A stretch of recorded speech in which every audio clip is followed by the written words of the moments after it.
Virgin Most Powerful Radio, sharing the gospel with clarity and charity.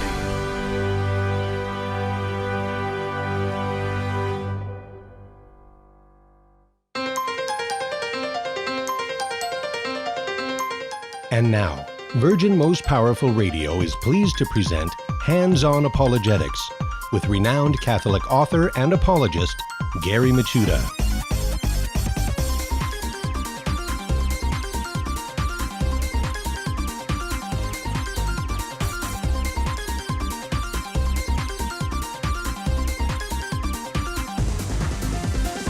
And welcome, everybody. Hands-On Apologetics. You have entered into Virgin Most Powerful's Apologetics Dojo, and it's great to be with you today to learn how to explain and defend the faith with clarity, charity, and confidence. Actually, today we have a very special program because we want to switch gears and change from apologetics to evangelism.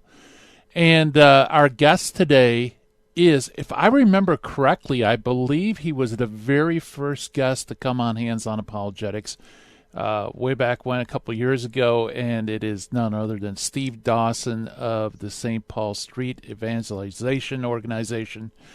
And as you know, those are just lay Catholics and actually clergy that go out there in the streets. They put up a table with literature and just engage in conversation with people that walk by. And there's a lot of remarkable conversions, reversions, people who maybe had religion off the radar screen suddenly becomes part of the religious, on their radar screen. Also, it's just good to have a presence in the public square, you know, and so they're doing a great job at St. Paul Street Evangelization. And I invited Steve on the show because recently we met together and he was talking about how he feels that sharing the gospel, that we need to give the truth, the whole truth, and nothing but the truth when sharing the Word of God with other people. And so he's going to talk about what that means, how we do it, and also talk a little bit about what's up with the St. Paul Street Evangelization Center. Actually, if you want to check out the work, you can go to, very easy, just type in streetevangelization.com, and they have a great website there. And actually, I had a very humbling moment right before the show. I was double-checking to make sure I got the link correctly. And on the bottom, they have endorsements, and they have me as an endorser, which I definitely do, wholeheartedly endorse Street Evangelization. And but man, I'm in the company of some very prestigious people, which is so humbling.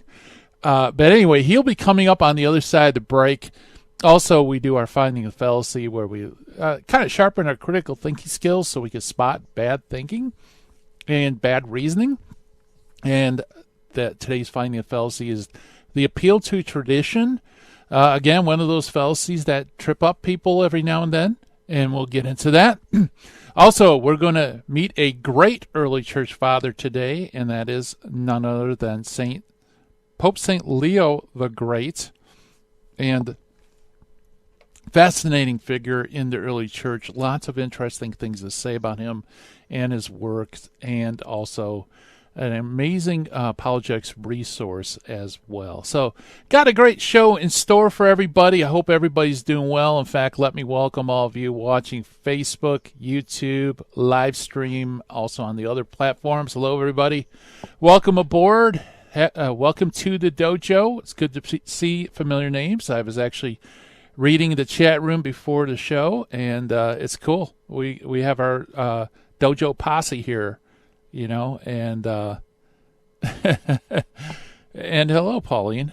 And I also want to welcome all of you listening on radio around the country and also via podcast around the world through our podcast outlets, which, by the way, if maybe you can't hear the whole interview with Steve Dawson, but you can catch it later on podcast, just go to virginmostpowerfulradio.org, click up at our show, scroll down to Hands-On Apologetics, and bang, you have all our shows there. And you can engage in apologetics in place by telling people about shows that you liked, send them links, do all that stuff, because we really appreciate it. Also, if you haven't done it, for any newbies out there, if you like the show, please do subscribe. We do have a channel on YouTube for Hands-On Apologetics, and we appreciate it because that helps increase visibility, which helps increase our mission to equip Catholics to be able to defend the faith with confidence, charity, and clarity. So many thanks for those who have done so, and thanks in advance for all that are about to do so. If you have a question for Steve Dawson, when he comes on, the number to call is toll-free, 888-526-2151. That's 888-526-2151. Or, if you just want to just have a question, maybe you're in a situation at work where somebody is challenging on faith and they're backing you into a corner, you're not really sure where to go. Well, I'm here at the dojo to help, so shoot me an email. Go to questions@handsonapologetics.com. That's my direct email address, and I do answer all of them, and I also appreciate it. It's a lot of fun to help out people. There's no greater joy in the world to know the answer to a question. And I don't always know all the answers. Many times I got to look it up, or I got to call a friend or expert, to help me out. But it's always a great feeling to be able to give assistance, and because I'm always in need of assistance, even though I've been doing this for decades. It's just amazing that the faith is so large, and there's just so much to know. You can't learn it all, folks. So anyway, the dojo mailbox is questions@handsonapologetics.com. Let's jump to the finding of the fallacy. The finding of the fallacy today is the appeal to tradition, also known as the argumentum ad antiquitatem, or the appeal to antiquity, appeal to common practice, appeal to custom. It's one of those finding the fallacies that has lots of AKAs, also known as. What is the argument? It's very straightforward and simple. It's basically the thesis deemed correct on the basis that it correlates with past or present tradition. Or better put, I think this is actually a much better definition. Appeal takes the form of, this is right because we have always done it that way. In other words, no arguments or evidence or support is given other than just an appeal to, well, it's just been done that way. That's how we've always done it, so we should continue doing it. Now, this is often confused with what we do on the show and why the early church fathers are so important. When we talk about tradition, we're not talking about custom. We're talking about sacred tradition. That is the divine faith that's handed down by Jesus and his apostles as part of this deposit of faith. And it's witnessed by the early church. So if you want to know the truth about Christianity, you need to get in touch with the original deposit of faith. And we do that by learning about the early church fathers, because many times their writings will mirror. Of course, they'll describe what they believe, and you'll see a pattern there pointing back to the original. So it's when we use the early church fathers, we're not just saying, well, people usually thought of the Eucharist like this, therefore it must be true. Really what we're saying is, look, these early church fathers witnessed to the original faith, and the original faith said it is the real presence. Very different enterprise. All right, let's jump to meet the early church father for today. He was St. Leo the Great. He's a pope that reigned from AD 440 to 461. Pope St. Leo the Great is probably of Tuscan origin, although he called himself a Roman under Pope Sixtus III and Celestine before him. Leo was an archdeacon in the Diocese of Rome, and as an archdeacon, he was on an official mission in Gaul, which is modern-day France, till he learned that Sixtus had died, and so he hastened back to Rome, where he was ordained and consecrated in September 29, 440 AD. The date of his death is uncertain, except that it was rather late in the year 461 AD. In 1754, he was declared a doctor of the church by Pope Benedict XIV. Leo's reign was burdensome one in which he acquitted himself well. He endured invasions from the Vandals and the Huns from without, schisms and heresies from within. His chief opponent at this time was the heresy of monophysism. That's the belief that Christ only has one nature, a kind of human divine composite nature. Now, after the disgraceful procedure of the robber synod in Ephesus, and by the way, Leo was the one who coined that term, and it just stuck because the robber synod, of course, was an illicit synod. Anyway, after that, he was a prime mover behind the Council of Chalcedon, or Chalcedon. I've heard it pronounced both ways, in 451, which was expected to repair the situation. And it very clearly condemned Nestorianism and Monophysitism. But unfortunately, misapprehension grew in the East that Chalcedon had contradicted the Council of Ephesus in 431, and that Leo's tome was condemned the Christology of St. Cyril of Alexandria. Neither of the supposed fact was true, of course, but with little more prudence and circumspection, would have made matters clear. Dioscorus was successfully deposed at Alexandria, but this made no difference to orthodoxy because the Monophysites succeeded on First Timothy the cat, and then Peter the stammer. You got like those little monikers. They certainly wouldn't be the good guys in church history. Let's see. Within 100 years, the separation from Rome was consummated, by which nearly the whole Coptic, Ethiopian, and Armenian churches, and a considerable portion of the Syrian churches remain Monophysite, at least in name, even today. Pope Leo the Great's literary remains, which we use for apologetics, is considerable, and that's because he apparently kept a chancellery of archives. So we have a ton of letters from Pope St. Leo the Great. Actually, there's 173 items. 143 of them are from the Pope himself. 30 are either letters to him or in some way concerned with them. And also a large number of sermons, I believe 96 sermons. And that is our early church father for today, Pope St. Leo the Great. Coming up next, we're going to be chatting with Steve Dawson about sharing the whole gospel. Stay tuned.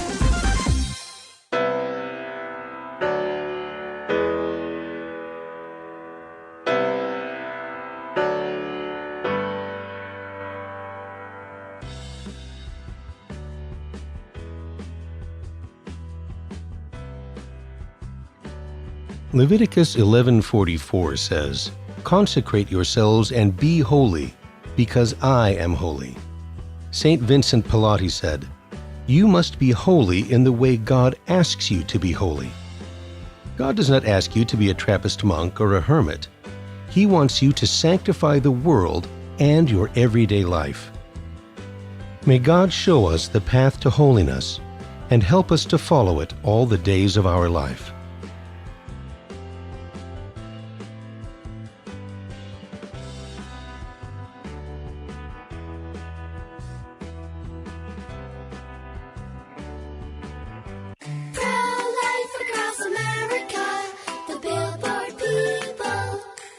Did you know my mom's gonna have a baby?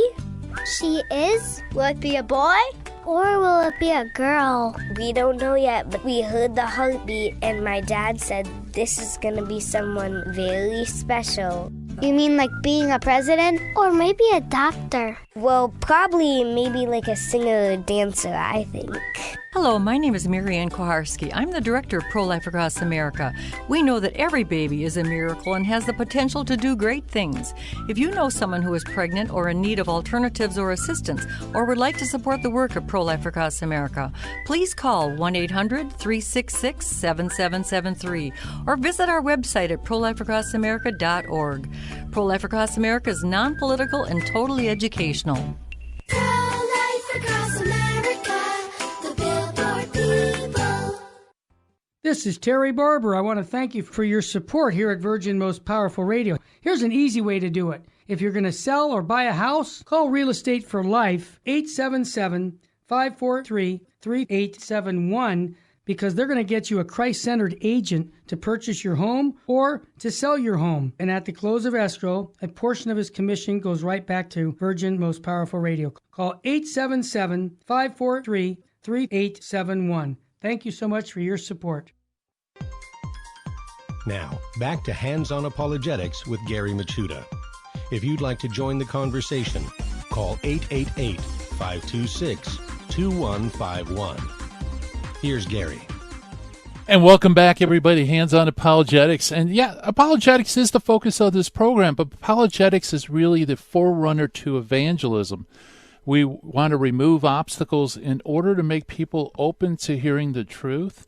And of course, when you share the truth, that's evangelism. And when it comes to evangelism, you need to tell the truth, the whole truth, and nothing but the truth, with God's help. And also the man behind that, we're going to be talking about sharing the gospel, is none other than Steve Dawson. Steve had a powerful conversion to the Catholic faith back in 2006, and he's been active in various Catholic ministries and leadership positions in the pro-life movement. And he spent some time discerning religious life for 14 months with the Franciscan Friars of the Immaculate before discerning his call to work for the church as a layman. He is the founder and president of St. Paul Street Evangelization. He's been featured on EWTN Radio, Catholic Answers Live, pretty much every Catholic outlet out there. And in fact, Steve, right before the show, I think you might have been the very first guest on my program. So welcome aboard, Steve. Oh, wow. That's quite an honor to be the very first guest on your program. Well, I'm really happy to be back and to have this great discussion with you, Gary. Yeah, I mean, it's you know what? Maybe since it's been a while since you've been on the program, maybe you can kind of give us a thumbnail sketch of how did you end up being where you are today from where you started. Yeah, so I was baptized a Catholic, and but we never really practiced the faith growing up. My mom had me baptized, I think, just because she was Catholic growing up, and I think she knew that was what she was supposed to do. But my dad was unbaptized. He was no religion. He wasn't a Christian. I wouldn't say he was an atheist. He just had no religious background whatsoever. And again, my mom was falling away, and so I can't remember a time growing up that we prayed grace or even talking about God or thinking about God. And in my youth, it was just like God didn't exist for me. I never even thought about him. Even in the high school, it was the same sort of thing. And by the time I was 13 years old, I started getting into drugs and alcohol and girls and partying and just getting arrested. I remember, Gary, the first time I was arrested, I was 13 years old, and I thought it would be a good idea to sneak out my dad's brand new Thunderbird. It was a Thunderbird Super Coupe. It was fast. I knew it was fast. Wow. And I'd never driven before. And so I said to myself, I need some excitement in my life. Why don't I just go out for a joyride? So 2:00 in the morning, I opened up the garage door, very slowly by hand, and started the car and started just driving around for a nice little joyride. And the next thing I know, I'm face to face kind of with a police officer, and he can see me and I can see him, and I'm probably up here under the steering wheel because I'm just 13, and he started following me. And eventually I looked in my rearview mirror and he wasn't there anymore. So I just kind of got out of there. I was going through a neighborhood and I was probably going 40 miles an hour down to 25. And the next thing you know, the sirens are going. And at this point I said, well, I think it's time I get out of here, And so I just punched it, and I got in a high-speed police pursuit that ended up in a high-speed crash. And if it wasn't for my guardian angel, I think I'd be dead. But that was the kind of my teenage years. That it just went from there to worse. Actually, they called my parents and they said, "We got your son here in the police station." I wasn't seriously injured, and so they came and got me. And my parents asked if they could. They were really mad, so they asked if they could take me home. And I remember the police officer said, "I think he'd be safer in juvie, in jail tonight." And so that's where I ended up. But again, I was just out of control, and I was looking for excitement and fun. I mean, this was all for me. It was just all about having a good time. All the drugs I was doing, all the girls I had, all the different experiences I was doing was all about having fun. But I ultimately found those empty. And at this time, probably around the same time as I was getting arrested, my mom said, "Oh, geez, if God exists, I've got to find him now," because she was pulling her hair out, literally. And so she met a Catholic priest named Father John Harden.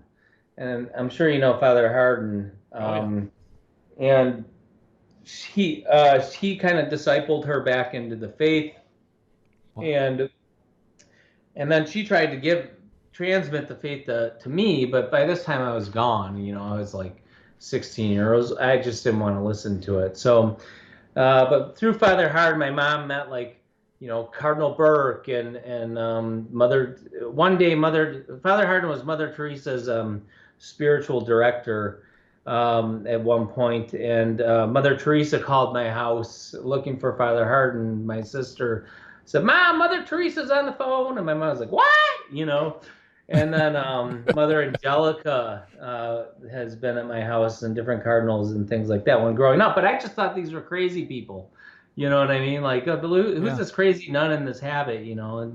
And Mother Angelica. But but it wasn't until I was about, I just kind of, my life just got emptier and emptier and emptier. And eventually my mom told me, if you don't change your life, you're going to end up in hell. The road you're on leads to hell. It doesn't lead to God. Because she tried everything else. She tried saying, well, you'd be happier if you just gave God. And I thought marijuana made me happy, or she said, all the kind of positive reasons why I should consider changing my life. But none of that moved me. But that one time she just said, this road leads to hell.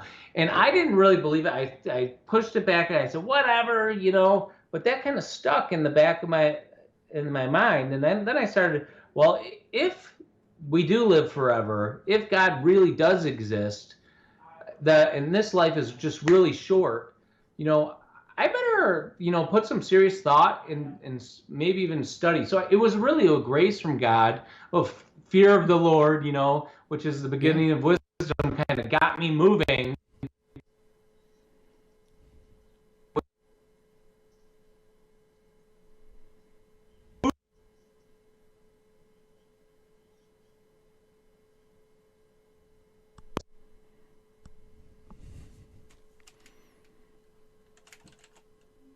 Steve, I think that the Catholic Church was the church founded by Jesus.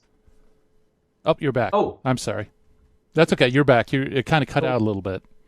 Did my audio cut out? Yeah, a little bit. Okay. Well, we have very high-speed internet here, so if it keeps happening, I can call in or something like that. No, it was fine. It was just that last couple of seconds kind of blacked out. If you could just repeat the last. Yeah. So. So you had the seed in the back of your mind. Yeah. So I did, and I started researching in different religions, and I thought Buddhism sounds cool. Maybe Buddhism's the true religion, because I really didn't want to be Catholic. Okay, right. I thought Catholics were not cool, but movie stars are Buddhist, or maybe something like that. But eventually, I just did enough research, apologetics. I read books by Carl Keating and Dave Armstrong and Frank Sheed and the Catechism. I remember I bought the Summa, that I'm going to read the whole Summa, But eventually I became convinced the Catholic Church is the church that Jesus founded. And I thought, well, I never did anything halfway. So I said, if I'm going to do this, if I believe it, I'm all in. So from there, I started going to daily mass, Bible studies, and discerning religious life, etc. So yeah.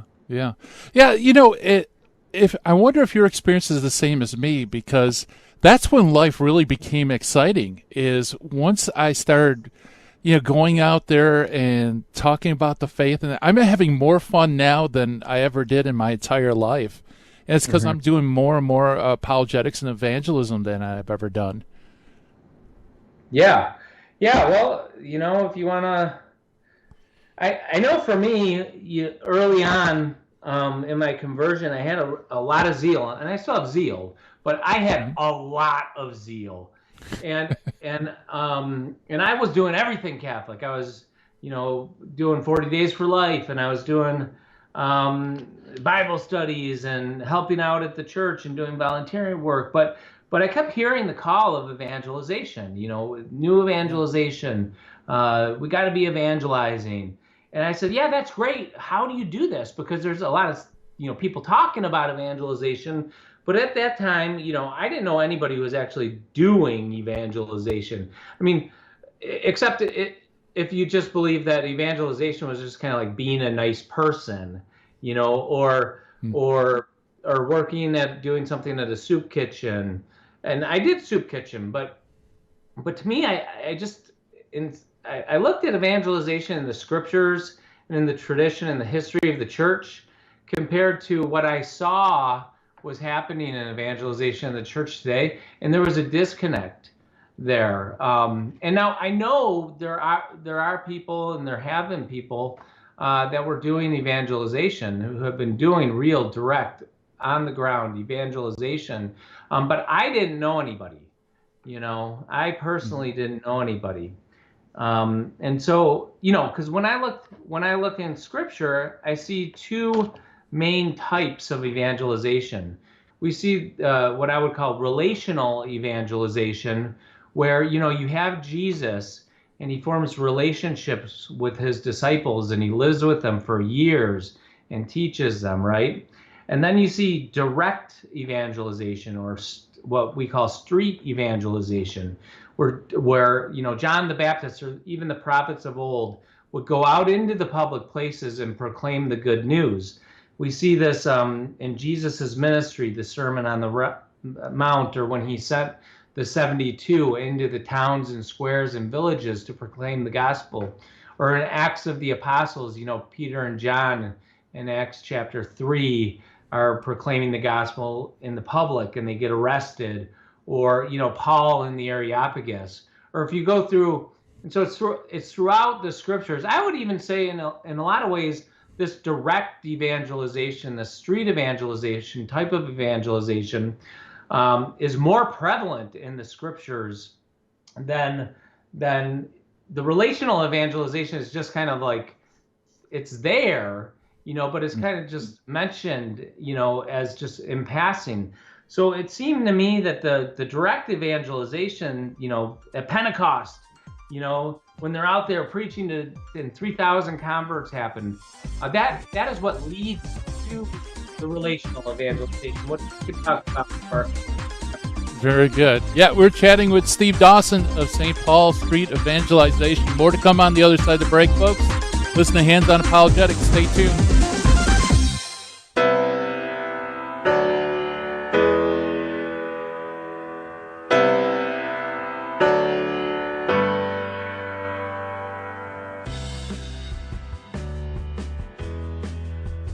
Hi, this is Jesse Romero from the Terry and Jesse Show, also from Jesus 911.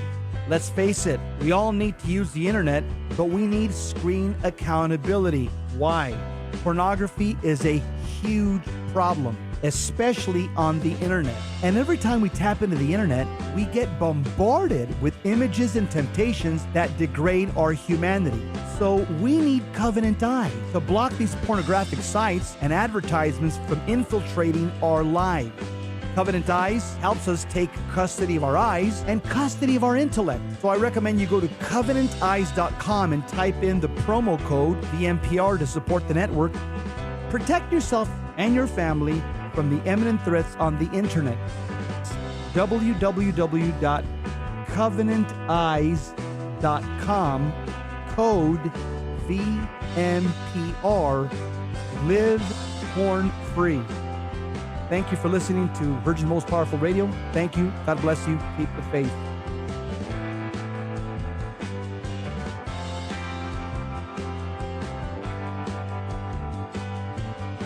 This is Terry Barber. I want to thank you for supporting Virgin Most Powerful Radio. And here's an easy way to support us by going to smile.amazon.com and type in Catholic Resource Center or Virgin Most Powerful Radio. And when you log in your Amazon account and you purchase products, a portion of it will go right back in supporting Virgin Most Powerful Radio. And it doesn't cost you a dime. I want to thank you ahead of time because that supports us year-round. May God bless you and your family. Buying or selling your home or your business property? This is Terry Barber. Real Estate for Life underwrites The Terry and Jesse Show. And they can connect you to one of 900 pro-life real estate agents around the world. And when they receive their referral fee, they will give 80% of it to a pro-life organization. Wow!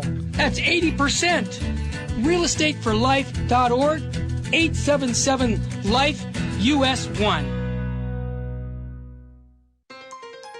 This is Jesse Romero. You're listening to Hands-On Apologetics with Gary Machuda on Virgin Most Powerful Radio. And welcome back, everybody. We're chatting with Steve Dawson of the St. Paul Street Evangelization. And so, Steve, before the break, you laid out that there's relational kind of evangelism where you be a friend, image Christ to others. Then there is the street evangelization, which is you go out there, you proclaim the Gospels. And right before the music started coming up, I think you were making the point that you really have to start there before you move to personal evangelization. Well, I think, today it's like an either or, you know what I mean? It's like in the Catholic Church, we're always a both and people, right? It's not either Jesus or Mary, it's Jesus and Mary. But what I was recognizing in the scriptures was, that there was both, and they were both very highlighted, and maybe even more so. So when I say street evangelization, when we say street evangelization, we don't mean you go out on a street corner and take a bullhorn and yell at people and tell them they're going to hell or something like that. We're not. Frank Sheed would go out and he would preach at a crowd, but our method is one-on-one conversations. So we'll go out and we might pass out rosaries to start talking to people and try to engage people one-on-one. And we see this in the scriptures. I had mentioned Jesus, John the Baptist, Peter and Paul, John, all the apostles were doing this direct evangelization out on the streets, but also they were doing door to door. It says they went house to house to proclaim the gospel. So I would say this relational evangelization happens, in relationship with people in your workplace, with your family, building these relationships. And then direct evangelization is kind of like when you're out in public and you have like a mission. I'm going on mission. And we also see this not just in the scriptures, but throughout the history of the church. The Jesuits, St. Francis Xavier, one of the greatest missionaries in the church, he would go into the town squares and villages and he would take a bell and he'd just start ringing the bell to gather a crowd, and then he would proclaim the gospel. And he converted hundreds of thousands of people with the help of the Holy Spirit, obviously. St. Francis of Assisi was a street evangelist. The Jesuit martyrs who died here, Isaac Jogues, they didn't come to America over here and build churches and then just start saying mass and hopefully people would come through the doors. No, they went out and they engaged the people and they formed relationships through this. So when I was feeling and hearing the call of the new evangelization, I started with relational evangelization. I think it's the most important. That's the bedrock. We need that piece. You can't just do direct evangelization or street evangelization if it doesn't lead to relational evangelization. But I started with the relational evangelization, and then I realized I was living in Portland, Oregon at the time, and I would go out and there would be street vendors out on the river, and then you'd have the Mormons out there doing street evangelization. You have the Protestants were out there. The Jehovah's Witnesses were out there. Shoot, even the atheists were out there doing their own. They had the atheist tent. And I said, where are all the Catholics? We have the fullness of truth. And I would think about it, and I'd say, I've never seen a Catholic doing street evangelization. And I know we have in the past. I know even then there were people, but I had never seen about this. So I said, well, why don't we just go out and set up a table, and just pass out rosaries and talk to people. And as we did this, we just started sharing our experience with other Catholics, and we'd post on Facebook, and I'd do a radio interview because, the reporters are like, wow, Catholics are doing street evangelization. We got to do a story on this, because it was so kind of rare at the time. And so it just, the word started getting out, and then people started contacting us, asking us how they could get involved. And now today, 8 years later, we have hundreds of teams all over the country, and even some international teams. We founded a school of evangelization to, online, both online and live schools, so in churches, but also like if someone could take the classes from the comfort of their own home at their own pace.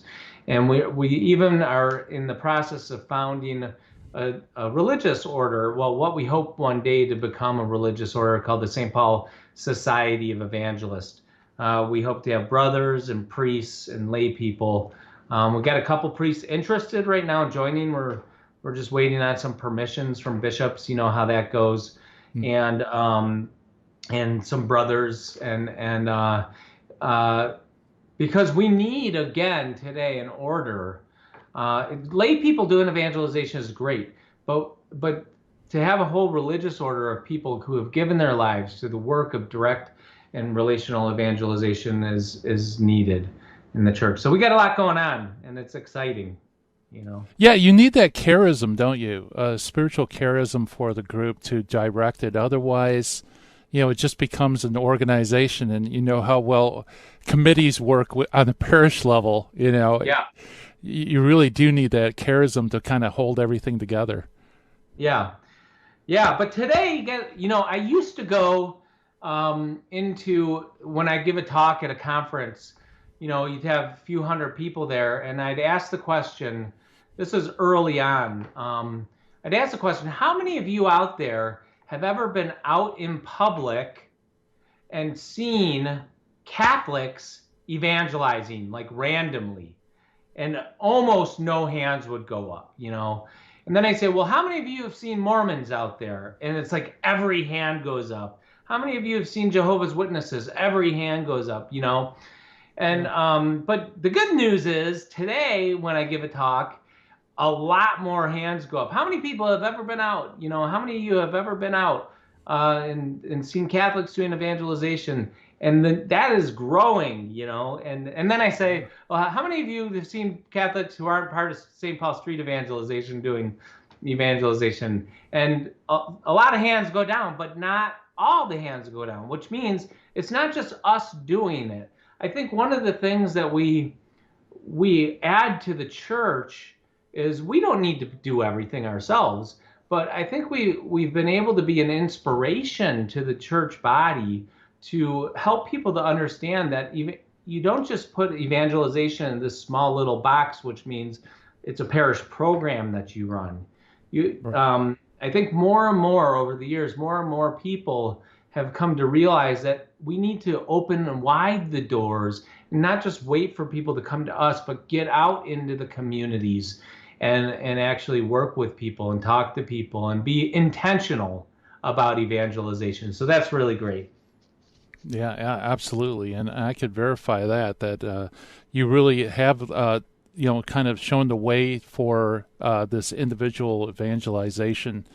And so I think, let's go through a couple of things that I think people are thinking. I would love to evangelize, share the faith, but I'm too embarrassed, to actually bring that up in a subject. Is there really a fear factor? Is that the number one obstacle to people, just being willing to go out there and intentionally evangelize?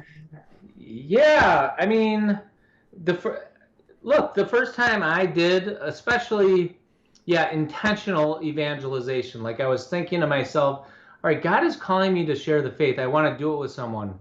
It was very difficult. It was hard because, I'm thinking to myself, I'm self-conscious, I might be extroverted, but there are certain topics, I don't want to talk to a super liberal about Donald Trump. I just don't want to have that conversation. I don't want to go there. So it's similar to like, I'm not a confrontational kind of person. So I just have this idea in my mind of what evangelization is going to actually be like. And it's scary to me. But the more I did it, the more comfortable I became doing it. And the first time I did street evangelization, I thought people were going to scream at me and throw tomatoes at me. But, one thing that was really helpful to me in all this was hearing the story of St. Maximilian Kolbe. My first son is named after St. Maximilian because he's such a model for me in evangelization and in holiness. But he did something very simple that I heard about, and I thought, I can do that. So St. Maximilian would take miraculous medals, and he would give them to people, random people. And he would just, he thought that if he could just get somebody to accept a miraculous medal, that would be a channel of grace where God could work through that. And I thought, I can do that. I can hand out miraculous medals. So I went out, I bought 1,000 miraculous medals. And at first I just said, here's a present for you. And then I ran away, not really, but like, here's a miraculous medal. Yeah, sure. I just started giving them out. And then I realized I could say, people are like, well, what is this? So I just made up a short little script. I'd say, can I offer you this miraculous medal? Did you know that in 1830, the Blessed Virgin Mary, Jesus' mom, appeared to St. Catherine and promised that whoever wore this medal, especially around the neck, would receive great graces from God. And so many miracles occurred through it, it became known as the miraculous medal. And almost everybody accepted it. I was shocked. And they say, sure. And if I gave it to them on a ball chain, which we sell miraculous medals and ball chains and holy cards in our store, if anyone's interested. We have the best prices on the internet. Or anywhere, because we're distributing 1.5 million a year today, so we get them on huge pallets. So if you need miraculous medals, contact us. But anyway, but what would end up happening is if a person accepted a miraculous medal, they would that could open up conversation, and it would say, well, what whatever, you could just say, are you Catholic, are you Christian, et cetera, et cetera. I have a lot of amazing stories, but excuse me. Well, actually, Steve, why don't you hold it there? I hear the music coming up, and we'll pick it up on the other side. We're chatting with Steve Dawson of St. Paul Street Evangelization. Go to streetevangelization.com. Check it out. We'll be right back right after this.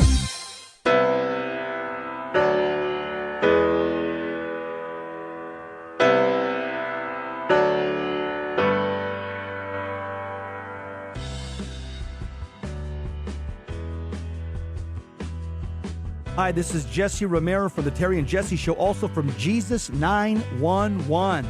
Let's face it, we all need to use the internet, but we need screen accountability. Why? Pornography is a huge problem, especially on the internet. And every time we tap into the internet, we get bombarded with images and temptations that degrade our humanity. So we need Covenant Eyes to block these pornographic sites and advertisements from infiltrating our lives. Covenant Eyes helps us take custody of our eyes and custody of our intellect. So I recommend you go to covenanteyes.com and type in the promo code DMPR to support the network. Protect yourself and your family from the imminent threats on the internet. www.covenanteyes.com, code VMPR.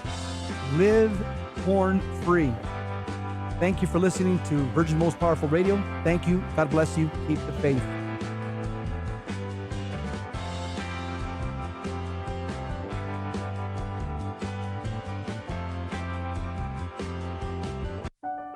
Healthcare news today seems to be coming from everywhere and everyone. It's confusing at least and untrustworthy at the worst. Dr. Aceta is a faithful Catholic in the Kern County community. He is trustworthy, well-researched, and will only give expert opinion on matters in his own specialty. Catholic teaching at its entirety is of utmost importance to Dr. Aceta. Give Dr. Aceta a call for your obstetrics and gynecological needs at 661-695-6617. Buying or selling your home or your business property? This is Terry Barber. Real Estate for Life underwrites the Terry and Jesse Show. And they can connect you to one of 900 pro-life real estate agents around the world. And when they receive their referral fee, they will give 80% of it to a pro-life organization. Wow! That's 80%! realestateforlife.org, 877-LIFE-US1. Now, back to Hands-on Apologetics with Gary Machuda. If you'd like to join the conversation, call 888-526-2151. Here's Gary. And welcome back, everybody. We're chatting with Steve Dawson of St. Paul Street Evangelization. That's streetevangelization.com. Check it out for details. And Steve, right before the break, you mentioned handing out miraculous medals, and that's a really good foot in the door, isn't it? It takes the fear away because you're giving somebody something for free, and it's obviously something for their benefit. And so what was the response when you started doing this? Well, let me just say this. 99.9% of the response was positive. Sometimes a person would say, no, thank you. But I mean, I was giving miraculous medals to gas station attendants, waitresses, grocery store cashiers, even random people in the grocery store, and or out in the parking lot, et cetera, et cetera. So right. I would challenge myself to give out one miraculous medal a day. Me and some friends started the Holy Rivals Club. St. Maximilian Kolbe talked about having a holy rivalry between trying to do the greatest work for God, among the brothers. So if we didn't give out a miraculous medal, we had to give the other person $1, that day. So anyway, most of the time the person would just say thank you, and I would always hand a little miraculous medal holy card that we have that explains it, where they could go there later for more information. But what I found is some percentage of the time, it would start further conversation. One of my favorite stories was I was at a restaurant and the waitress accepted a miraculous medal, and it just got us chatting. And she said, "Oh, is this Catholic?" And I said, "Yeah." And she said, "Oh, my boyfriend's Catholic." And so I said, "Well, have you ever considered becoming Catholic yourself?" And she said, "Well, I have, but I don't agree. I agree with most of what the Catholic Church teaches, but I don't agree with some of the issues." And I said, "Well, like what?" And she lowered her voice and she said, "Well, like abortion. I think sometimes, God understands. Most of the time it could be wrong, but I think, there are some situations where it's okay." And I simply said, look, I didn't do any deep theology. I simply said, from the moment of conception, science teaches and Christianity teaches that you have new human life. And, once there's new life, it's a new human being. It's not up to us to decide who lives or dies. That's God's choice. It's up to us to love life. And that was it. And we were very friendly the rest of the dinner. I'd never met her before. I thought I'd never met her again, and we left. But I went back to the restaurant like 3 months later, and she recognized me, and she said, sit down, I have to tell you something. That day that you gave me that miraculous medal," and she still had it, she said, "I just found out I was pregnant, and I was going to have an abortion. And I knew that God had sent you to be a sign for me to keep my baby. And I said, well, we're going to get that baby baptized, right? Taking it to the next level, etc. And I kept in touch, and she had her baby, and it was the joy of her life. And what I realized is that from experiences like that, and that's just one, I could sit here for 3 more shows and tell you more experiences, but it just showed me, and this is before I was doing street evangelization.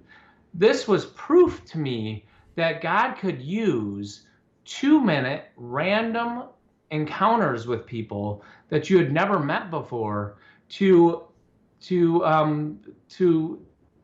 change their lives, to save a life, to bring people to faith, or to get them to consider.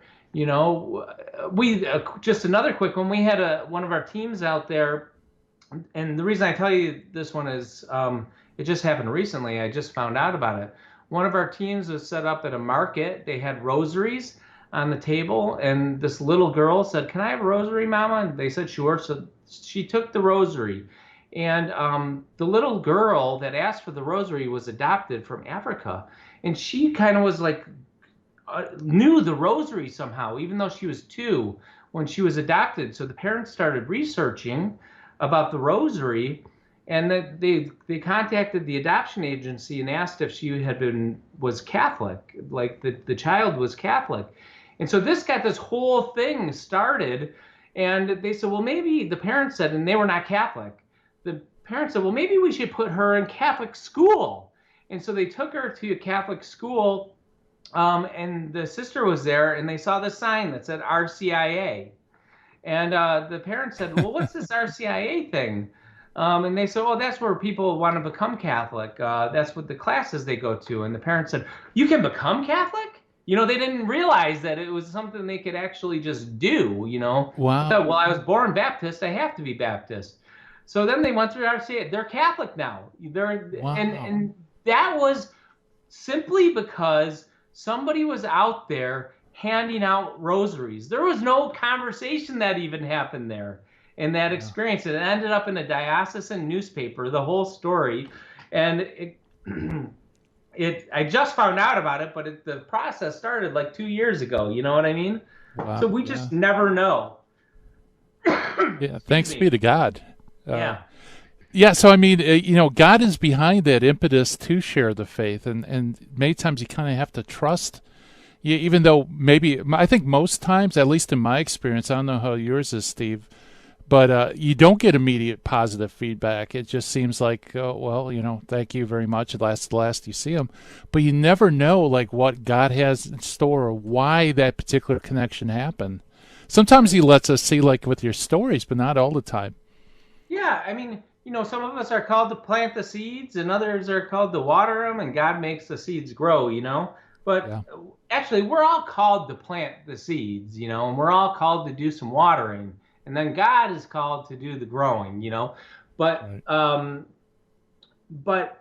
but again, you just if you're willing to put yourself out there and just be an instrument that God can use, God will make those seeds grow. Not all of them, but some of them will. And some of them you'll never find out about. Like that family who became Catholic, I might have never known. Or that waitress.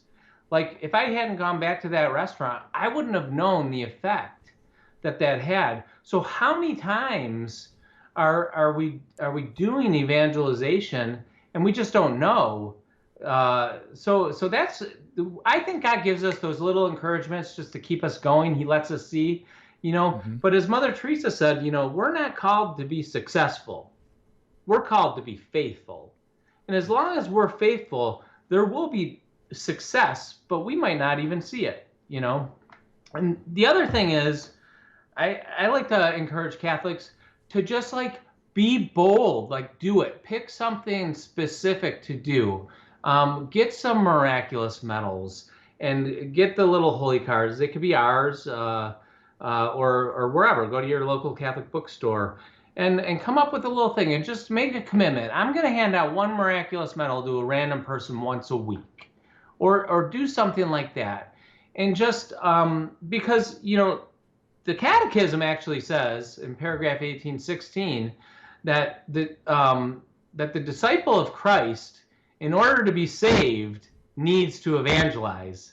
Evangelization is necessary for salvation. And so a lot of us don't realize that. It's like, so this is something I recommend, is because people can do it, and they can do it easily, and they can get their feet wet. And often somebody will say, well, why is evangelization necessary for salvation? I don't understand that. And the answer is simple. If a doctor found the cure for cancer and he kept it to himself, he didn't share it with people who had cancer, we would know he was an evil man, right? Well, we as Catholics, we have the cure for eternal death. We have the answer for eternal salvation. So if we do not share that with those in need, which is everybody, you know, if we're just too afraid to share it, there's something wrong there. So we need to do an examination of conscience. And I'm not trying to guilt trip anyone into evangelization, but do we really believe the faith? You know, if we really believe it and we're not sharing it, we got to start doing something. That's my encouragement for the day. Oh, that's beautiful. Yeah. Well, we only have about 4 minutes. I want to ask you a quick question, then I want to talk a little bit about how people could get a hold of your organization. I know many of us are in the relational mode of evangelization, right? We're witnessing Christ in our life. We're building friendships and relationships. But doesn't there come a time where you have to move into direct evangelization? And when does that occur? Like what, obviously the Holy Spirit will prompt you or make the opportunity somehow, but how would that look like, kind of moving from just witnessing Christ by your life to actually saying something like your mother did, basically? Yeah. You know? Well, I think, so you have a relational evangelization, but it's not really evangelization if it's not like you're not proclaiming Christ, right? So relational evangelization still is like intentional. In my opinion, it's intentional, very intentional. Like you have to have the Catechism, I think in 8:16 says the disciple is always on the lookout for opportunities to evangelize. So when I say relational evangelization, I'm saying like I'm actually thinking about ways who to bring Christ to the people who God has already put in my life. And so once you form a trusting relationship, you know, you can more easily have those conversations.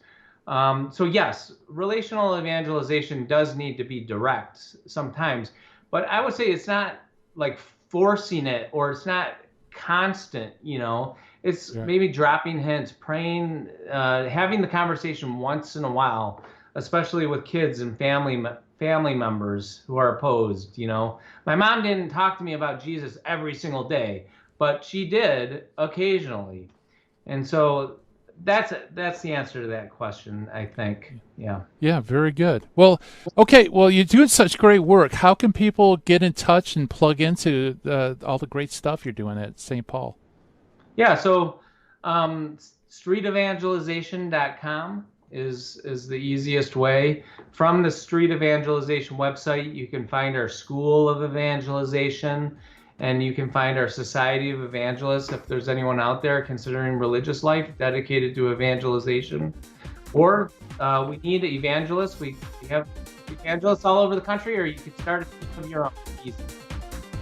Very good. Well, Steve, thank you so much for coming on the show. We appreciate it. Okay, thanks, Gary. Anytime. God bless you. All right, Steve Dawson, St. Paul. Yeah, go to streetevangelization.com, folks. Check it out. Trust me, it's worth every minute you spend on that website. And boy, time has just flown. Coming up next, High Impact Catholic Talk coming at you with the Terry and Jesse Show. And thank you so much for listening. And God willing, we'll be back again tomorrow to do this thing we call Hands on Apologetics. Bye-bye, everybody. In the 1990s, I lived and worked in Hollywood. But when my wife Betty's mom took ill, we relocated to Orange County. And it was during this time in our lives that I converted to Catholicism.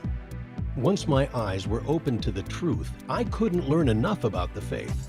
but I had less free time than ever, especially with a long commute. That's when I discovered the real value of Catholic audio. Listening to cassette tapes transformed my daily commute into a miniature retreat. And that's the beauty of Virgin Most Powerful Radio today. Since the podcasts are archived, you can listen anytime on our smartphone app. I know how listening to Catholic audio can bring you closer to Christ and His Church, so I encourage you to visit the App Store or go to vmpr.org and download the app today. It just might change your life. I'm Matthew Arnold for Virgin Most Powerful Radio.